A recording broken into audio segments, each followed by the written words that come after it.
ನಾನು ಸರ್ಕಾರಕ್ಕೆ ವಿನಂತಿ ಮಾಡ್ತೀನಿ, ಇವತ್ತು ನೀವೇನು SIT ಮಾಡಿದ್ದೀರಿ, SIT ರಚನೆ ಮಾಡಿ ದೂರುದಾರನ ಆಲಿಕೆಯನ್ನು ಕೇಳ್ಕೊಂಡಿದ್ದೀರಿ. ದೂರುದಾರ ಸುಳ್ಳು ಹೇಳ್ತಾ ಇದ್ದಾನೆ ಅಂತಕ್ಕಂಥ ವಿಚಾರ ಸರ್ಕಾರದ ಗಮನಕ್ಕೆ ಬಂದಿದೆ, ಮಂದಟ್ಟಾಗಿದೆ ಅಂತೇಳಿ ನಾನು ಸಹಿತ ಭಾವಿಸ್ತೀನಿ. ಆದರೆ ಸರ್ಕಾರ ಹೇಳಿರೋ ಹಾಗೆ ದೂರುದಾರ ಸುಳ್ಳು ಹೇಳ್ತಾವನೆ ಅಂದಮೇಲೆ ಒಂದು ಸಂಸ್ಥೆ, ಅದು 16 ವರ್ಷಗಳಿಂದ ಬೆವರು ಸುರಿಸಿ ಆ ಒಂದು ಸಂಸ್ಥೆಯನ್ನು ಕಟ್ಟಿರ್ತಕ್ಕಂಥವ್ರು. ಮಂಜುನಾಥನ ಅಭಯ ಇದೆ, ಅಣ್ಣಪ್ಪನ ಅಭಯ ಇದೆ. ಇನ್ನೂ ಒಂದು ಹೆಜ್ಜೆ ಮುಂದೋಗಿ ಹೇಳಬೇಕು ಅಂತ ಹೇಳಿದ್ರೆ, ಇವತ್ತು ಕೇಂದ್ರ ಸಚಿವರಾಗಿರ್ತಕ್ಕಂಥ ಕುಮಾರಸ್ವಾಮಿ ಮತ್ತು ಯಡಿಯೂರಪ್ಪ ಸಾಹೇಬ್ರು ಇಬ್ಬರು ಸಹಿತ ಅಲ್ಲೋಗಿ ಆಣೆ ಪ್ರಮಾಣ ಮಾಡಿದ ಮೇಲೆ ಅದರಿಂದ ಈಚೆ ಏನೇನಾಗಿದೆ ಅವ್ರಗಳಿಗೆಲ್ಲ ಅನ್ನೋದನ್ನ ನೀವೇ ಕಣ್ಣಿಂದ ನೋಡ್ತಾ ಇದ್ದೀವಿ. ಅದರಿಂದ ಮಂಜುನಾಥನ ಅಭಯ, ಅಣ್ಣಪ್ಪನ ಅಭಯ ಬಹಳ ಪ್ರಾಮುಖ್ಯವಾಗಿರ್ತಕ್ಕಂಥದ್ದು.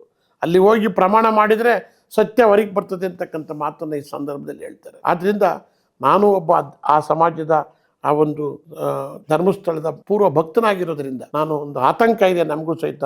ಇಂಥ ಒಂದು ಸಂಸ್ಥೆಗಳು ಉಳಿಬೇಕು, ಬೆಳಿಬೇಕು, ನಮ್ಮ ಸಮಾಜದಲ್ಲಿ ನೊಂದವರಿಗೆ ಒಂದು ಆಶ್ರಯ ಕೊಡ್ತಕ್ಕಂಥ, ಆಶೀರ್ವಾದ ಮಾಡ್ತಕ್ಕಂಥ ಕೇಂದ್ರವಾಗಿ ಉಳಿಬೇಕು, ಇಲ್ಲಿ ನ್ಯಾಯ ದೊರಕಬೇಕು ಅನ್ನೋದಕ್ಕೆ ನಾನು ಸಹಿತ ಸರ್ಕಾರವನ್ನು ವಿನಂತಿ ಮಾಡ್ತೀನಿ. ಸತ್ಯಾಂಶನ ಹೊರಗೆ ತರಬೇಕು.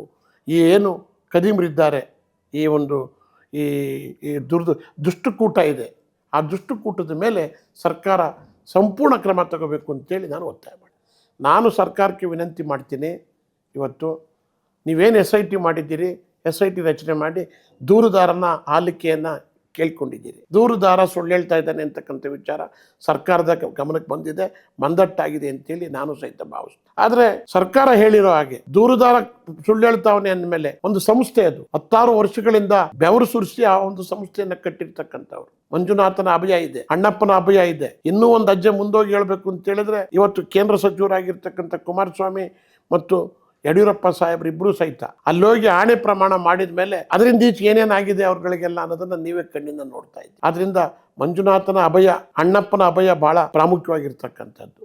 ಅಲ್ಲಿ ಹೋಗಿ ಪ್ರಮಾಣ ಮಾಡಿದರೆ ಸತ್ಯ ಹೊರಗೆ ಬರ್ತದೆ ಅಂತಕ್ಕಂಥ ಮಾತನ್ನು ಈ ಸಂದರ್ಭದಲ್ಲಿ ಹೇಳ್ತಾರೆ. ಆದ್ದರಿಂದ ನಾನು ಒಬ್ಬ ಆ ಸಮಾಜದ ಆ ಒಂದು ಧರ್ಮಸ್ಥಳದ ಪೂರ್ವ ಭಕ್ತನಾಗಿರೋದ್ರಿಂದ ನಾನು ಒಂದು ಆತಂಕ ಇದೆ ನಮಗೂ ಸಹಿತ. ಇಂಥ ಒಂದು ಸಂಸ್ಥೆಗಳು ಉಳಿಬೇಕು, ಬೆಳಿಬೇಕು, ನಮ್ಮ ಸಮಾಜದಲ್ಲಿ ನೊಂದವರಿಗೆ ಒಂದು ಆಶ್ರಯ ಕೊಡ್ತಕ್ಕಂಥ, ಆಶೀರ್ವಾದ ಮಾಡ್ತಕ್ಕಂಥ ಕೇಂದ್ರವಾಗಿ ಉಳಿಬೇಕು, ಇಲ್ಲಿ ನ್ಯಾಯ ದೊರಕಬೇಕು ಅನ್ನೋದಕ್ಕೆ ನಾನು ಸಹಿತ ಸರ್ಕಾರವನ್ನು ವಿನಂತಿ ಮಾಡ್ತೀನಿ. ಸತ್ಯಾಂಶನ ಹೊರಗೆ ತರಬೇಕು. ಈ ಏನು ಕದೀಮರಿದ್ದಾರೆ, ಈ ಒಂದು ಈ ದುಷ್ಟಕೂಟ ಇದೆ, ಆ ದುಷ್ಟಕೂಟದ ಮೇಲೆ ಸರ್ಕಾರ ಸಂಪೂರ್ಣ ಕ್ರಮ ತಗೋಬೇಕು ಅಂತೇಳಿ ನಾನು ಒತ್ತಾಯ ಮಾಡ್ತೀನಿ.